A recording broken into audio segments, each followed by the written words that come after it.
Hello everyone, welcome back to my channel collection of reality. तो आज मेरे channel पे कुछ न्यू अपलोड होने वाला है। फर्स्ट टाइम मैं ये अपलोड कर रही हूँ। मैंने दी का करवा चौथ ब्लॉग शूट किया है।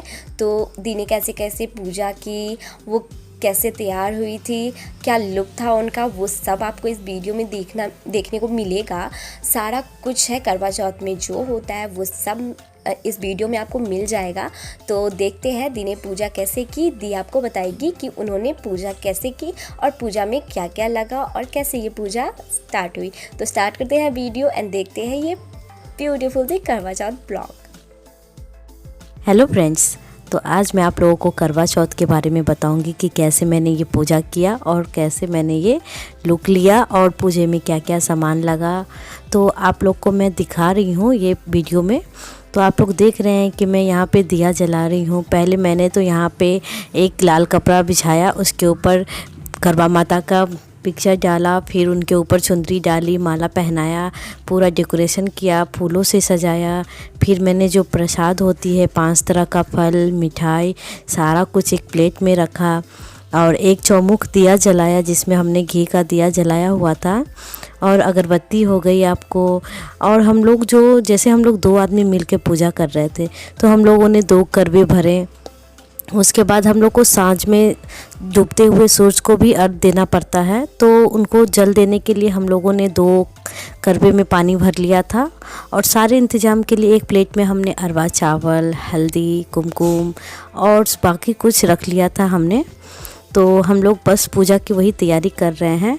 करवा में हम लोग हल्दी का तिलक लगा रहे हैं, उसमें चंदन लगा रहे हैं, पूजा की सारी सजावट कर रहे हैं, फ़ोटो में चंदन लगा रहे हैं, तिलक लगा रहे हैं। और एक तरफ आप लोग देख रहे हैं कि हम लोग झोले में बहुत सारा कपड़ा उपड़ा श्रृंगार का सामान रखे हुए हैं। तो वो हम लोगों ने अपनी अपनी सासू माँ के लिए रखा हुआ है, जिसमें आपको श्रृंगार का 5 तरह का सामान हो गया और साड़ी, ब्लाउज, पेटीकोट, ये सारे कपड़ा है इसमें। तो आप लोगों ने इधर भी देख लिया और बस हम लोग की तिलक लग चुकी है हर करवे में। तो बस अब 1-2 और बचे हैं, हम लोग उसमें भी लगा रहे हैं। फिर बगल में मैंने शिवलिंग का पूजा किया हुआ था, हमने उसमें भी किया। गणेश जी के लिए हम लोगों ने सुपारी, पान सब कुछ रखा। नारियल के ऊपर हम लोगों ने रक्षा सूत्र बांधा। अब हम लोग कथा के लिए तैयार हो रहे हैं। तो मैंने किताब की पूजा कर ली और मैं अब कथा स्टार्ट करने जा रही हूँ। तो आप लोग बस ध्यान से सुनिए करवा चौथ माता की कथा। तो बस अब मैं स्टार्ट कर रही हूँ। कृष्ण पक्ष की चतुर्थी तिथि को करवा चौथ अथवा करक चतुर्थी के नाम से जाना जाता है। इस दिन सौभाग्यवती स्त्रियों के लिए गणेश जी की पूजा करने का विधान है। भारतीय ब्राह्मण में गणेश जी की पूजा किसी भी कार्य के प्रारंभ में करने की प्रथा सदैव से ही रही है, क्योंकि सभी देवों में इन्हें अनादि देव माना गया है। अतः गणेश जी की पूजा सर्वप्रथम होती है। भगवान शिव पार्वती ने भी अपने विवाह काल में सर्वप्रथम गणेश जी की पूजा की थी। इनका उल्लेख कवि कुल सम्राट गोस्वामी तुलसीदास जी ने अपने महाकाव्य में किया था। मुनि अनुसार गणेश जी विघ्न विनाशक देवता के रूप में माने जाते हैं, इसलिए किसी भी कार्य में निर्विघ्न पूर्णता के लिए इनकी पूजा की जाती है। करवा चौथ के दिन व्रत करने वाले को नित्य क्रम से निर्भीत होकर गणेश जी की पूजा के लिए मन में दृढ़ संकल्प करना चाहिए कि मैं दिन भर निराहार रहकर गणेश जी के ध्यान में तत्पर रहूंगी और रात्रि में जब चंद्रोदय नहीं हो जाएगा तब तक निर्जल व्रत करूंगी।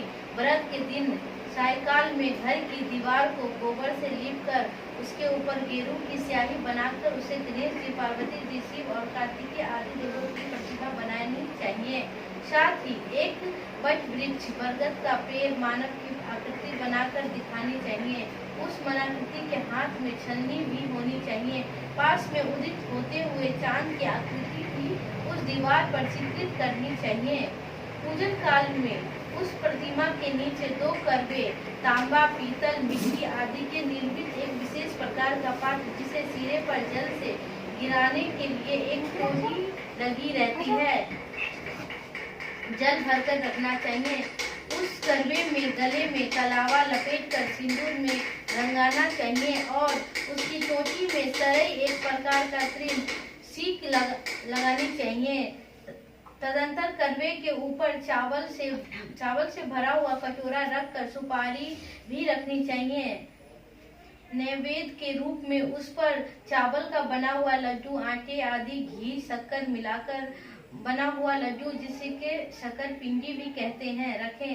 इसे अतिरिक्त प्रतिमा के पास पूरी, खीर, चावल आदि आटे, उड़द, पिट्ठी प्रकार बनाकर पकवान, इसे लोक भाषा में पारा भी कहते हैं, ये नैवेद्य के रूप में अर्पित करें। इसके अतिरिक्त ऋतु फल के अनुसार सिंघारा, केला, नारंगी, गन्ना आदि भी उपलब्ध हो तो उसे भी रखें, अर्पित करें।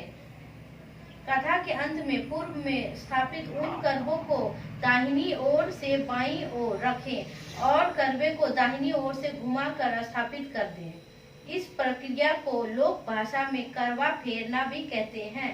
इस प्रकार विधि विधान पूर्वक पूजन करने से व्रती के रूप में गणेश जी का प्रसन्नता होती है और उसके फलस्वरूप उसे मनोवांछित फल की भी प्राप्ति एवं अखंड सौभाग्यवती मिलता है। कथा नया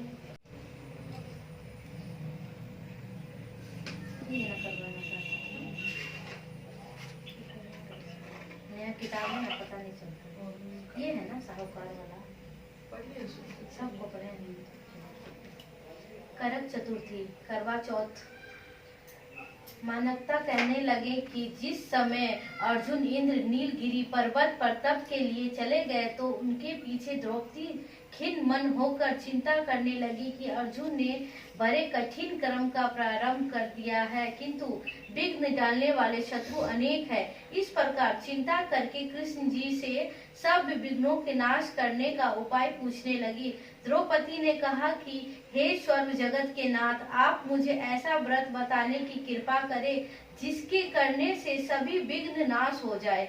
श्री कृष्ण जी ने कहा कि हे महाभागे, श्री पार्वती जी के शंकर भगवान के भी यही प्रश्न किया था। जब शंकर जी ने पार्वती जी से कहा था कि वे बरारोहे वही करके चतुर्थी के नाम से व्रत में तुमसे भी कहता हूँ, तुम ध्यान पूर्वक सुनो, जो सब प्रकार के विघ्नों को नाश करने वाला है। श्री पार्वती जी ने कहा भगवान से, यह करक चतुर्थी का व्रत किस प्रकार का है तथा इसकी विधान क्या है और पहले भी उस व्रत को किसने किया। शंकर जी बोले, पार्वती, जो अनेक प्रकार के रत्नों से शोभायमान चांदी और सोने के भावनाओं से भरे विद्वान पुरुष को सुशोभित लोगों को वंश में करने वाली दुर्बल स्त्रियों से सौभाग्यमान, जहाँ सदैव ही वेद ध्वनि होती है, ऐसे स्वर्ग से भी मनोहर परम रमणीक शुक्रपस्थ दिल्ली शहर में एक वेद शर्मा नामक ज्ञानी ब्राह्मण रहता था। उसकी पत्नी का नाम लीलावती था। उसके महापराक्रमी 7 पुत्र और संपूर्ण लक्षणों से युक्त वीरवती नाम की एक कन्या उत्पन्न हुई। उसकी आंखों में नील कमल के समान और मुख चंद्रमा के समान था। उसके विवाह के योग्य समय आने पर वेद शर्मा ने एक वेद शास्त्र के ज्ञाता विद्वान ब्राह्मण को विवाह के विधि से प्रदान कर दिया। इसके पश्चात वीरवती ने अपने भाइयों की स्त्री भौजाइयां समेत गौरी का व्रत किया। फिर कार्तिक कृष्ण पक्ष चतुर्थी के दिन व्रतोपवास का सायंकाल में स्नान कर सर्वों ने भक्ति भाव से वट वृक्ष का चित्र बनाकर उसके नीचे शंकर जी, गणेश जी, स्वामी कार्तिकेय के साथ पार्वती जी का चित्र बनाया और ओम नमः शिवाय इस मंत्र से धूप दीप गंध पुष्प और अर्ध तादी और गौरी के पूजन किया। फिर शंकर जी, गणेश जी तथा सजानन का अलग अलग पूजन करती हुई पकवान अक्षत तथा दीपक के युक्त 10 करवा और गेहूं पिसान और गुड़ के बने पकवान तथा और भी अनेक प्रकार के फलादि भोज्य पदार्थों को अर्पण करके अर्घ देने के लिए इंद्रदेव की प्रतीक्षा करने लगी। इसी बीच में वह वीरवती बाला भूख प्यास से पीड़ा से मूर्छित होकर पृथ्वी पर गिर पड़ी। तब उसके भाई बांधव रुदन करने लगे। फिर वीरवती का मुख धोकर पंखे से हवा करके उसको ढाढ़स बांधने लगे कि अब चंद्रमा उदय होने वाली है। उसका एक भाई चिंता युक्त होकर एक महान बट के पेड़ पर चढ़ गया। बहन के प्रेम से दुखी होकर उस भाई ने जलती हुई लुहारी लेकर चंद्रमा के ऊपर होने का बहाना कर दिखाया। उसके चंद्रमा का उदय जानकर दुख का त्याग करके विधि विधान से अर्घ देकर भोजन करा दिया। इस प्रकार व्रत के दूषित होने के कारण उसका पति मर गया। तब वीरवती ने अपने पति को मरा हुआ देखकर पुनः शंकर जी का पूजन कर 1 वर्ष तक निराहार व्रत किया। वर्ष के समाप्त होने पर करक चतुर्थी का व्रत उसकी भौजाइयों ने किया। वीरवती ने भी पूर्वोत्तर विधान से व्रत किया।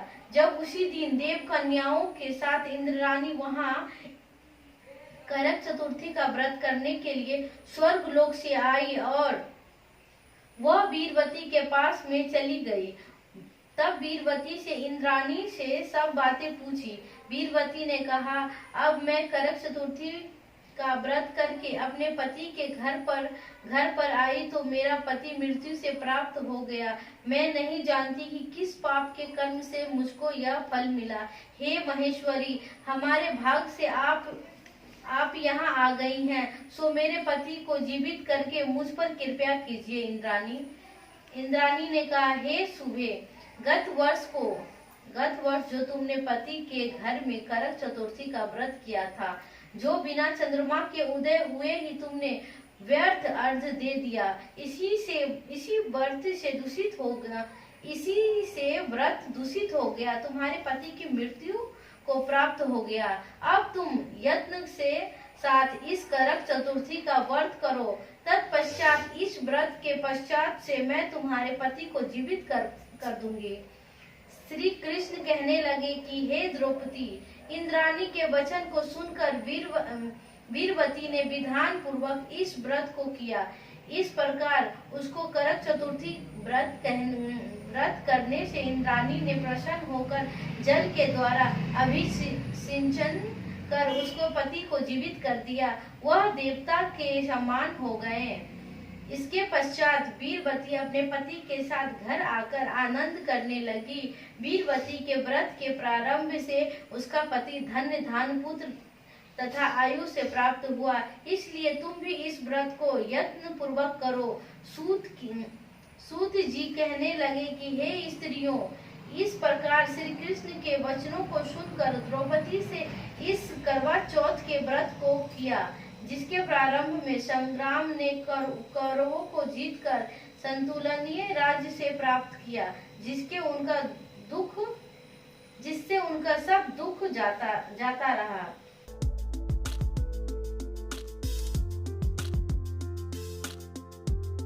तो कथा के बाद हम लोग सूरज को अर्घ देते हैं करवा चौथ में। तो वही मैं छत पे आई थी करवा चौथ को सूरज को अर्घ देने के लिए और तुलसी जी में जल देने के लिए। तो अब मैंने तुलसी जी में जल दे दिया है और उसके बाद हम लोग मंदिर जाते हैं। मंदिर जाके हम लोग मंदिर में पूजा करते हैं।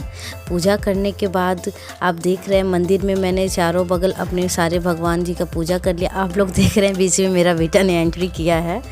तो अब मैं पूजा कर रही हूँ। पूजा करने के बाद जब मैं मंदिर से घर जाऊँगी तो उसके बाद फिर हम लोग रात में पूजा करते। तब तक आप लोग मंदिर का लुक देखिए।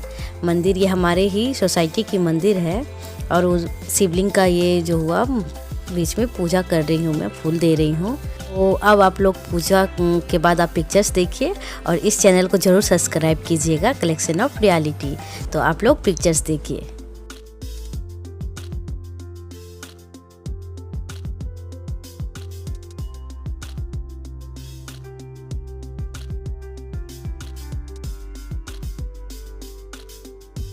तो करवा चौथ का जो मेन पूजा होता है चांद को रात में देखना। अब हम लोग वहाँ चलते हैं ऊपर छत पे फिर से। तो हम लोग छत पे जा रहे हैं। बहुत देर से हम लोग इंतज़ार कर रहे थे कि चांद कब निकलेगा। फिर हमारे बेटा ने बताया कि मम्मा चांद निकल गया रात 9 बजे। तो अब मैं छत पे आई हूँ। चंदा मामा को मैंने करवे से जल दे दिया और मेरे हस्बैंड को मैंने अपनी थाली पकड़ा दी है। उसके बाद मैं छलनी में तैयारी कर रही हूँ। दीप डाल दिया है मैंने। मेरे हस्बैंड कह रहे हैं जो पानी पिलाएंगे वो करवा कहाँ है, वो भी मैंने इनको पकड़ा दिया है। अब मैं तैयारी कर ली हूँ, मैंने इनका पूजा स्टार्ट कर दिया है। चंदा मामा के बाद इनकी पूजा हो रही है और इनको बहुत हंसी आ रही है। उसके बाद मैंने इनको तिलक किया। तो तिलक लगाने के बाद मेरी सिस्टर बोली कि एक सेल्फी ले लेते हैं, सॉरी पिक ले लेते हैं। तो वही पिक लेने लग गए थे हम लोग। अब इसके बाद मैं मिठाई खिला रही हूँ। तो मिठाई खिला दिया मैंने। ये भी मुझे मिठाई खिला रहे थे, बट पहले पानी पिलाया जाता है तो इन्होंने मुझे पानी पिलाया। तो मुझे नथ लेके पानी पीने में दिक्कत हो रहा था, फिर मैंने नथ ऊपर करके पानी पी लिया और इन्होंने मुझे मिठाई भी खिला दी। और मैंने कुछ पिक्चर क्लिक करवाई थी सिस्टर से, तो आप ये सारी पिक्चरें देख सकते हैं। तो पिक देखते देखते आप चैनल को ज़रूर सब्सक्राइब कीजिएगा। ज़रूर आप लोग को हमारा ये वीडियो बहुत पसंद आया होगा और अपना प्यार और स्नेह इसी प्रकार देते रहिए और कलेक्शन ऑफ रियलिटी को हमेशा सपोर्ट कीजिए, सब्सक्राइब कीजिए, लाइक कीजिए और ढेर सारा कमेंट कीजिए। और पिक्चर कैसी लगी आप लोग को ज़रूर बताइएगा। ये सारी पिक हमारी सिस्टर ने क्लिक किया है करवा चौथ के नाइट में। तो आप लोग देखें, ये सारा शूट हम लोगों ने छत पे ही क्लिक करवाया था। तो आप लोग देखते रहिए पिक्चर और चैनल को सब्सक्राइब करना बिल्कुल ना भूलें। Bye bye.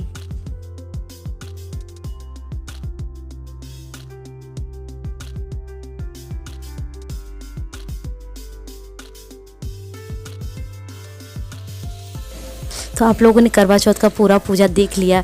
उसके बाद जो होता है सबको इंतज़ार, वो मुझे भी मिल चुका है। मेरे हस्बैंड मेरे लिए सरप्राइज़ गिफ्ट लाए थे। पूजा के बाद इन्होंने मुझे दिया रूम में। तो आप लोग को मैं ये अनबॉक्सिंग करके दिखा रही हूँ। मैंने इनको बताया था मेरा कॉम्ब जो है कहीं गुम हो गया है, तो इन्होंने मेरे लिए, याद था इनको, मेरे लिए वो कॉम्ब लेके आए। और इसमें सरप्राइज चॉकलेट्स है अर्बन की। तो आप लोग देख सकते हैं इसमें बहुत सारे छोटे छोटे बॉक्सेज हैं जो मुझे बहुत पसंद आया था। मैं बहुत खुश थी देख के।